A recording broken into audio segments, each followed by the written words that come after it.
ये तस्वीरें दिखा देते हैं। अमित शाह ग्रेट एंट्री लेते हुए, वो आदमी जिसने बंगाल में जबरदस्त भूमिका निभाई ग्राउंड जीरो से, मतलब तमाम जनता को अपने पाले में लाने के लिए, वो आदमी जिसने 12-12 बजे तपती दोपहरी में रैलियां की, बाकायदा अपने समर्थकों का जवाब दिया। मुझे याद है आज भी वो इंस्टा पोस्ट में और आप डिस्कस कर रहे थे, जिसमें एक आदमी ने कहा, शायद वो बीजेपी कार्यकर्ता था, इंस्टाग्राम पर अमित शाह के पोस्ट पर लिखा कि सर भरी दोपहरी में खड़ा हुआ हूं, बहुत लेट हो रहा है। अमित शाह की तरफ से रिप्लाई किया गया कि 10 मिनट में पहुंच रहे हैं मेरे भाई। तो ये तरीका रहा है बंगाल में अमित शाह के काम करने का। प्रूफ हुआ एक बार फिर से पंकज जी की चाणक्य है ये। अमित शाह की 2-3 बातें बहुत ध्यान से सुनिएगा। पहली बात ये कि जो डिटेलिंग उनके वो करते हैं किसी भी चुनाव में, उनके पास जो जानकारियां होती है हर बूथ के बारे में। मैं आपको एक उदाहरण बताता हूं। बिहार चुनाव हो रहा था, बिहार चुनाव में एक प्रत्याशी बनाया नहीं गया था उस वक्त, वो बाद में उनको टिकट मिला। वो अमित शाह पटना आए तो वो मिलने आए अमित शाह से। तो अमित शाह ने कहा कि हाँ, आपके इलाके का क्या हाल है, बताइए कितना बूथ है, कैसे क्या क्या समीकरण है। वहां से जो चुनाव लड़ने वाला है वो प्रत्याशी बताने लगा तो उसने कुछ गलती कर दी। अमित शाह ने कहा कि 1 मिनट, वहां ऐसा नहीं ऐसा है, इतनी संख्या नहीं है वहां पे, इस फलाने कास्ट की इतनी संख्या, फलाने कास्ट की इतनी संख्या। सो ये देश का गृह मंत्री है, गुजरात से राजनीति करके आया है और उस पर पूरे देश की ये है, और बिहार के कैंडिडेट को बता रहा कि तुम्हारे इलाके में क्या है, और बाद में वेरीफाई किया गया तो अमित शाह सही बोल रहे थे। तो मुझे लगता है कि उनको हर बूथ के बारे में पूरा कंठस्थ है। ऐसा आदमी कभी नहीं हुआ भारत में जिसको बूथ बाय बूथ के बारे में इतना नॉलेज है। डाटा जितने उनके पास हैं, आपको 10 साल पहले का वो बात बता दे कि उस बूथ पे फलाने 67 के इलेक्शन में इसको इतना आया था, इसको इतना आया था, इसका इतना, ये करते करते करते करते 2026 तक बता देंगे। ये आदमी है अमित शाह।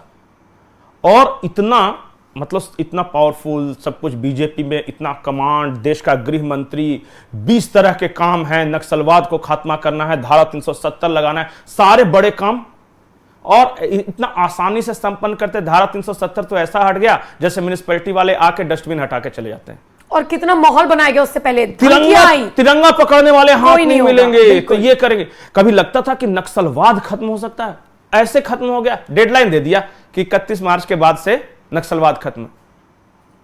ऐसे मतलब ये मामूली बात नहीं है। और फिर भी आज भी देखिए मेहनत। वो आदमी अभी सुबह उठेगा और सुबह 4 बजे से लेके रात 12 बजे तक, आपको शायद संसद सत्र के बारे में वो कहानी नहीं बताई, किसी भी विधेयक पे जब चर्चा होगी तो अमित शाह वहां सबसे पहले पहुंचेंगे संसद भवन के अंदर, और चर्चा हो रही है, वो लाइब्रेरी में है, फिर डिस्कशन करेंगे, फिर जाएंगे। रात को 12 बजे 1 बजे वो आदमी निकलता है। उसके पास इतने फैक्ट्स होने चाहिए उसके बारे में, प्रोज कॉन सब। ऐसा नहीं कि विदेश से आए एयरपोर्ट से खागे पे पहन के आ गए, कुछ बोल के भाग गए। ये कैसा मुकाबला है देखिए। और अकेले अमित शाह ही इतने भारी हैं, तो जरा सोचिए कि उसी पार्टी में नरेंद्र मोदी, अमित शाह, योगी आदित्यनाथ, हेमंत विश्व शर्मा, शुभेंदु अधिकारी, फडणवीस, तो धामी, और ये पूरा देखिए, इनमें मैंने जितने का नाम लिया ना, 6 ऐसे बड़े नेता आज भारतीय जनता पार्टी में है जो जिंदगी में कभी चुनाव हारे ही नहीं। टॉप के 6 ऐसे नेता। मोदी जी आज तक चुनाव कभी नहीं हारे, योगी जी आज तक चुनाव कभी नहीं हारे, अमित शाह आज तक चुनाव कभी नहीं हारे, शुभेंदु अधिकारी आज तक चुनाव कभी नहीं। इनका रिकॉर्ड है 100% कि लड़ेंगे तो जीतेंगे, और दूसरे का रिकॉर्ड है कि जीता हुआ चुनाव हरा देंगे। यह फर्क हो रहा है पार्टी में, ऑर्गेनाइजेशन के स्तर से लेकर पूरा। आज जो बीजेपी आप देख रहे हैं 2014 के बाद से, बहुत सारे आलोचक भी बोलते हैं ना कि ये बीजेपी ये इलेक्शन विनिंग मशीन बन गई है। ऐसे नहीं बनी इलेक्शन विनिंग मशीन। पूरा पार्टी का संगठन मंडल स्तर से लेके, पन्ना प्रमुख से लेके, वोटर लिस्ट का एक पन्ना होता है, वहां से लेके खड़ा किया है ऊपर तक पूरा। और संगठन का हाल देखिए बाकी कैसे लड़ेंगे। पता चला कि मतलब ये तो वही वाला मुकाबला हो गया कि एक आदमी सामने है जो कभी कोई चुनाव हारा नहीं है, और एक आदमी सामने है जो कोई चुनाव जीत नहीं पा रहा है। बिल्कुल। और नहीं, एक तरफ ऐसा है जिसके ऊपर के 6 बैट्समैन जो हैं वो जब भी उतरते तो बिना सेंचुरी मारे हटते नहीं, और दूसरा वाला यह है कि उसका रिकॉर्ड है 0 का। ऐसा मुकाबला है ये।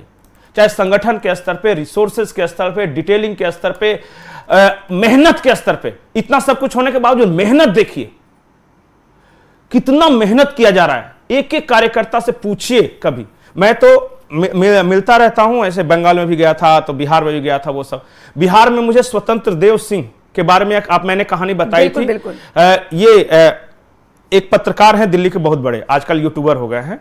वो गए औरंगाबाद जिले में, हाईवे के किनारे एक झोपड़ी नुमा ढाबा है, वहां स्वतंत्र देव सिंह बैठकर, एक चौकी था, सिर्फ बैठकर 4 कार्यकर्ताओं के साथ कुछ नोट डाउन कर रहे थे, और वहां के लोग नहीं पहचाने इनको। तो ये तो जानते थे, बोले अरे स्वतंत्र देव सिंह जी आप यहां? तो बोले हाँ, पार्टी का काम है, हम कर रहे हैं। सो इसको मीडिया में मत दिखाइएगा, कवरेज मत कीजिएगा। अजीत अंजुम ने कहा कि किसी राज्य का जो पूर्व प्रदेश अध्यक्ष है, यूपी जैसे राज्य का मंत्री है, वो 4 कार्यकर्ताओं के साथ बैठ के हाईवे के किनारे झोपड़ी में वो मेहनत कर रहा है, और लगातार पैदल चल रहा है, लोगों से संपर्क कर रहा है। ठीक है, ये है कमिटमेंट। बिल्कुल बिल्कुल। ये डिसिप्लिन आता कहां से? बाकी जगह देखिए, ये नाराजगी, वो नाराजगी, सब कुछ ये ठीक है। यहां पे ऊपर से एक बार आ गया कमांड कि आपको ये जिम्मेदारी दी जा रही है। अलीगढ़ के सांसद की भी तो ऐसी तस्वीर, नहीं, छत्तीसगढ़ के उप मुख्यमंत्री अभी वर्तमान विजय शर्मा जी मेरे से मिले। वो गया था भवानीपुर, टी शर्ट और हाफ पैंट में, छत्तीसगढ़ का उप मुख्यमंत्री, भरी दोपहरी में 12 बजे हम पसीने पसीने हो रहे थे, और वो क्या कर रहा था पता है? अगले दिन अमित शाह का प्रोग्राम था, तो वो टेंट लगवा रहा था।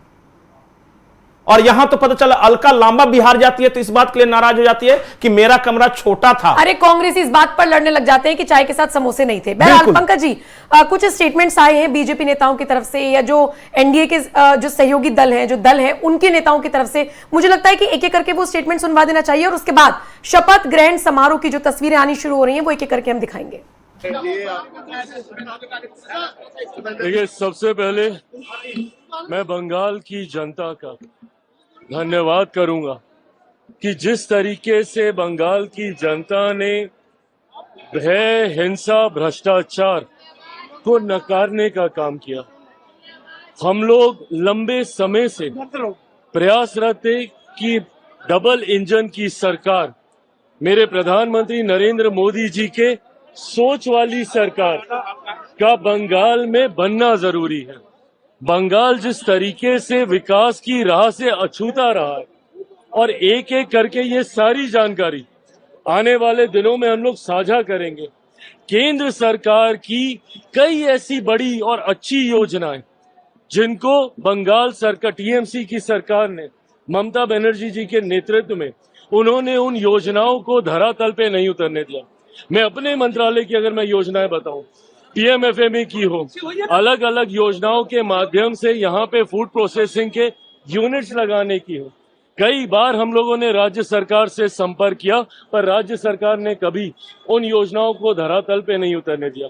आयुष्मान जैसी योजना जो एक गरीब परिवार के लिए कितनी महत्वपूर्ण हो सकती है, स्वास्थ्य लाभ के अनुसार उनको नहीं लागू होने दिया। पर आज जब बंगाल की जनता ने भारतीय जनता पार्टी, प्रधानमंत्री नरेंद्र मोदी जी के सोच वाली सरकार को बनने का जनादेश दिया है, मैं बंगाल की जनता का धन्यवाद करता हूं। कल जिस तरीके से शपथ ग्रहण में नए मुख्यमंत्री शुभेंदु अधिकारी जी, उनको मैं अपनी तरफ से, मेरी पार्टी लोक जनशक्ति पार्टी रामविलास की तरफ से ढेर सारी बधाई, शुभकामनाएं देता हूं। कल एक नई सरकार नए जोश के साथ बंगाल को विकास की राह पर, और ये अगले 5 साल में ही आप देखेंगे, अगले 5 साल में एक बदला हुआ बंगाल, विकास की राह पर मजबूती से आगे बढ़ता हुआ बंगाल देखने को मिलेगा। मेरे प्रधानमंत्री आदरणीय नरेंद्र मोदी जी का नेतृत्व, अमित शाह जी का, उनका जिस तरीके से उनकी रणनीति रही है, और जिस तरीके से तमाम प्रभारियों की यहाँ पे भूमिका रही है, उन सबको भी ढेर सारी बधाई और शुभकामनाएं। पश्चिम बंगाल में शुभेंदु अधिकारी को विधायक दल का नेता चुना गया, कल वो मुख्यमंत्री पद की शपथ लेंगे, क्या देखेंगे? मेरी बहुत बधाई, शुभकामनाएं हैं उनको, और उन्होंने बहुत मेहनत और लगन के साथ पश्चिम बंगाल में कार्य किया है। इस प्रकार से हमेशा से वो एक तरह से संरक्षणकर्ता के रूप में भारतीय जनता पार्टी के समस्त कार्यकर्ताओं के लिए एक प्रेरणा स्रोत रहे हैं, और आदरणीय प्रधानमंत्री जी की सोच को उन्होंने पूरी तरह से वहाँ पर परिलक्षित ही नहीं, उसका अनुपालन भी करवाया है। मैं समझती हूँ आज जो पश्चिम बंगाल में हम लोग जीते हैं वो केंद्रीय नेतृत्व की वजह से, और जो है जितने भी जो है मोदी जी की जो नीतियां हैं उसका सफल जो अनुपालन किया है सुवेंदु अधिकारी जी ने, उसका रिजल्ट। सीएम मान ही लिया था, क्योंकि जिस हिसाब से 2021 के बाद उन्होंने सभी बीजेपी कर्मियों को इकट्ठा करके जो लड़ाई दी है वो काबिल तारीफ है। और इसी से हमें अब सिर्फ पॉलिटिक्स नहीं, बंगाल में हम लोग चाह रहे हैं कि अब गुड गवर्नेंस भी आए। तो गुड गवर्नेंस जो है वो बंगाल की जनता पहली बार देखेंगी बीजेपी के राज में। महिलाओं की बात हो रही थी कि शायद डिप्टी सीएम कोई बने, लेकिन फिलहाल कुछ पता नहीं चल पाया, क्या कहेंगी? महिलाओं को भी उम्मीद है? देखिए, जरूरी नहीं कि डेप्यूटी सीएम महिला हो या पुरुष हो तो अच्छा काम होगा। मैंने आपसे कहा गुड गवर्नेंस जरूरी है, और ये गुड गवर्नेंस चाहे पुरुष करे या महिला, पश्चिम बंगाल के हित में होना चाहिए।